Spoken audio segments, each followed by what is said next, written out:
રાજ્યમાં ગરમીનો પ્રકોપ યથાવત રહેવાની આગાહી આપવામાં આવી છે। હવામાન નિષ્ણાંત અંબાલાલ પટેલે મોટી આગાહી વ્યક્ત કરી છે। મધ્ય ગુજરાતમાં તાપમાન 43 ડિગ્રીની આસપાસ રહેશે। ઉત્તર ગુજરાતમાં તાપમાન 42 થી 43 ડિગ્રીની વચ્ચે રહેવાની શક્યતા વ્યક્ત કરાઈ છે। રાજ્યના પૂર્વ ભાગોમાં પણ આકરી ગરમી પડવાના એંધાણ છે, તો ગરમી વચ્ચે ભેજવાળા પવનો લોકોને અકળાવશે।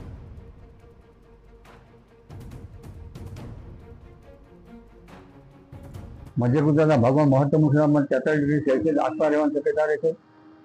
उत्तर गुजरात भाग में महत्तम उष्णतामान 42-43 डिग्री सेल्सियस आसपास रहने शक्यता रहे। पूर्व गुजरात भाग में महत्तम उष्णतामान 42-43 डिग्री सेल्सियस आसपास रहने शक्यता रहे। पश्चिम सौराष्ट्र भाग में 34 થી 37 डिग्री महत्तम उष्णतामान रहने शक्यता रहे। दक्षिण गुजरात भाग में महत्तम उष्णतामान घटेलू रहे। आम छतां भेजवाळा पवननो अकळाव छे।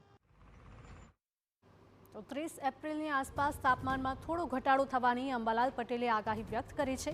તો સાથે જ મે મહિનાની શરૂઆતમાં હવામાનમાં પલટાની આગાહી વ્યક્ત કરાઈ।